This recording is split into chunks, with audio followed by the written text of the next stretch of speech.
cedar shingle roof, Wow. and it seems to be that it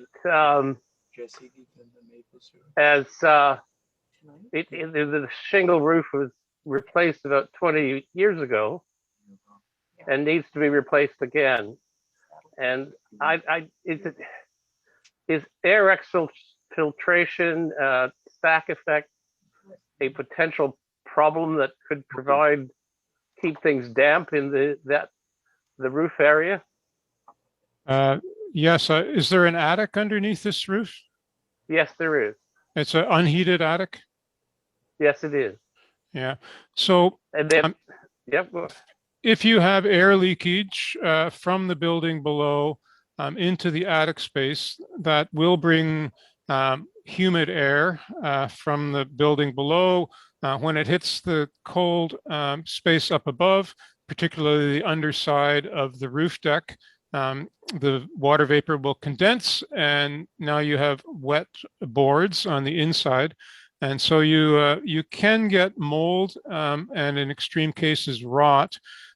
You wouldn't see it first on the shingles, you'd see it on the sheathing that's underneath the shingles. I would say it's unusual in a church building because you don't have huge sources of humidity. Even if you do have air leakage from down below, it's not like in a residence where our air is fairly humid. But yes, it's a possibility.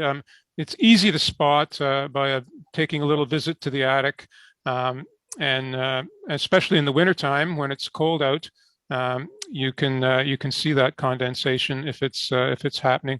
It's normal for the roof deck to sort of be brown and dark if it's old over time anyway.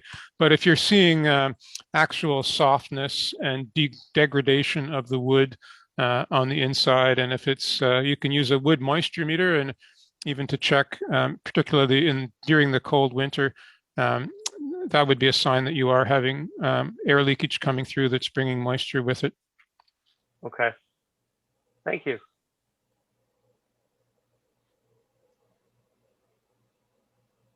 In a case like that, can you hear me? In a case like that, would it be better to go up and spray foam the ceiling of the attic space instead of actually underneath the rafters or the sheeting? And that way. No, I wouldn't rush to spray foam. I would try to stop the problem at its source, which is the air that leaks into the attic. That air is carrying with it a lot of heat that you had to pay for. So if we can stop it from getting into the attic in the first place, that'd be a better solution. Spray foam would work as an air barrier and vapor barrier all in one. It would. I wouldn't spray it in the rafters though. I'd spray it. I'm picturing an attic here that has a flat ceiling, a flat floor and rafters up above. So I would put my effort into air sealing the flat floor and then keep the space above that ventilated. That's what I'm saying too. Yeah. Okay. Right. Yeah. And spray foam's a lovely product, but it is very expensive. It's not good for greenhouse gas emissions. I kind of moved to spray foam as a product to use only when there isn't any other good alternative. And depending on how difficult a situation you're up against, it might be the best. But getting some kind of an air barrier in there that's not spray foam is also a possibility. I mean, just a poly vapor barrier, you've got to put it inside of all the insulations. You might have to remove some insulation to put that in. We now have self-adherent vapor barriers that are sort of like human fly paper, and so you can stick them onto surfaces and create, you can stop a lot of air leakage with something like that. And it also might be that often the air leakage is caused by a few dreadful penetrations as opposed to sort of being continuous over large surface areas. And so if you can find those penetrations and deal with those, you can get rid of a lot of what's coming into an attic. Air doesn't go through painted walls or ceilings in any significant quantity. It goes through It goes through cracks and holes and chimney chases and plumbing pipes and wiring holes and all that kind of stuff. Yeah, when we were building houses, we used to make our, like electricians used to like go up and run all the wires in the attic. But that's drilling all these holes up through the plates to get them up Yep. there. So, if they did it, we went around and put, little cans of spray foam and foamed around all those.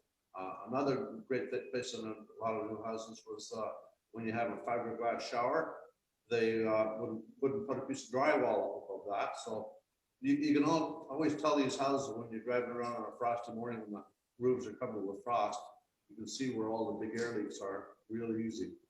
Yeah, absolutely. Yeah, and the bathroom exhaust fan that Buddy on Friday afternoon installed that, and he just shoved the pipe up into the attic instead of venting that outside is another common offender. Yeah, there's lots of little tricks like that, that's for sure. But I like the spray foam. I was a contractor. We did lots of spray foam buildings. It's an amazing product. I'm really impressed with it. And Yeah, if it's exposed, you can get stuff put on it afterwards, make it safer for fire. And another thing about insulation is the same as an ICF house, insulated concrete foundation. When you're air conditioning, your vapor barrier should be on the outside, on the warm side. In the wintertime, it needs to be on the inside of the house. So it's a good product too, because it just automatically changes. Doesn't spray foam shrink, or at least if it's in contact with wood, and cause issues with regard to that? I don't think you have a lot of problems with that. I just took Torway Cottage down and built a house there 5 years ago, and it got into the fall, and I had the guys Interprovincial come in and spray foam for me. I think it was around $6 a square foot to give you the R factor you have to have now. And what most impressed me is we had the house completely drywalled and painted on the inside before my siding guys could come to put the siding on, because it was just too cold to put by the siding on and break it too easy. And I don't have one pop nail in that whole house yet after 5 years. So it really made it solid. And anybody that's ever had it done too, the sound is just unbelievable how much quieter they are. It's the closest thing to having an ICF house. Yeah, spray foam does not shrink appreciably. So you don't sort of find it pulling away from things and cracks developing. That's not something that happens. Whenever you have wood, the key thing that you have to think about with wood is how is it going to dry if it gets wet?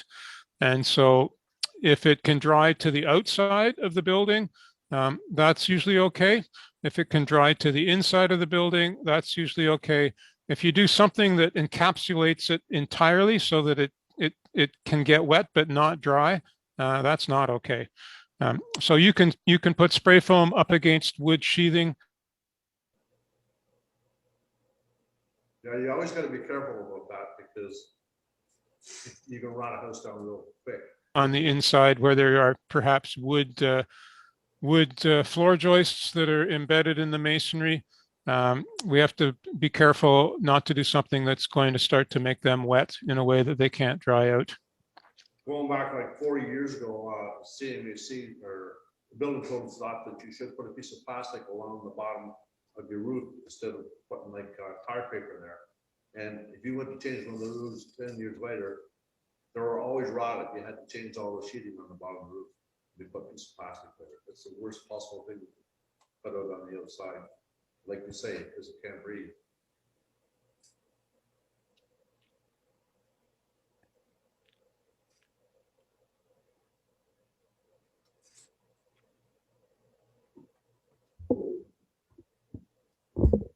Does anybody else have any other questions? There's a question in the chat asking if there is a recording. I didn't record it. Did you record it, Ian? Yes, unfortunately though, I didn't find the recording button until we were well into the question session. So although I had very much wanted to record it, we did not get a recording of your actual presentation. We do have that though in your PDF, in your PowerPoint. The recording of most of these questions that have been asked and their responses, I can put on our Green Group of the Diocese of Ontario Facebook page, and also potentially also on the Diocese of Ontario YouTube channel. We have the Green Group has a Facebook page. If you typed in Green Group of the Diocese of Ontario, that would bring you to that Facebook page. I can email out a link to that for those of you who object to Facebook and don't like going on Facebook. But nevertheless, you'll be able to see anyone will be able to see the video recording of these questions and the presentation. We have PDF for. I apologize for not having seen where the recording button was. I looked all over for it frantically and I could not see where the recording button was right at the beginning as we started. And so at that point, I thought we have to go ahead with this anyways. And then eventually, when the question period started, lo and behold, the recording button appeared and I was able to click on it and start recording. Virginia, have a look at the slides. Have a look at the slides, Virginia. And if you have questions and you want to have a 20-minute phone call with me, that would be fine. And there'd be, of course, no charge for that. Thank you very much.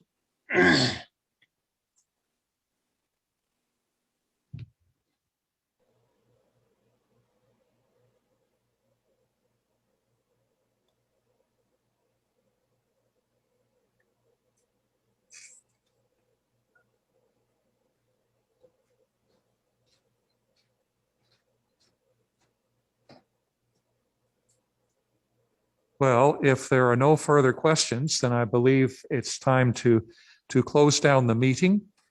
It's been a wonderful session, very good questions, excellent presentation, very informative. And we are so glad to have had Ian Kilbourne with us here virtually for this Zoom event. Our apologies for the being unable to record the first part of the meeting. But we will make the rest available. The peace of the Lord be always with you. And also with you.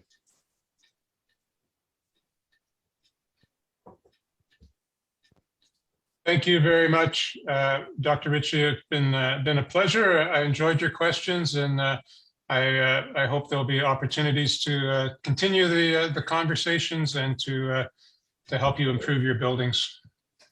Thank you very much again. And we do hope to have a follow-up session on this in the future.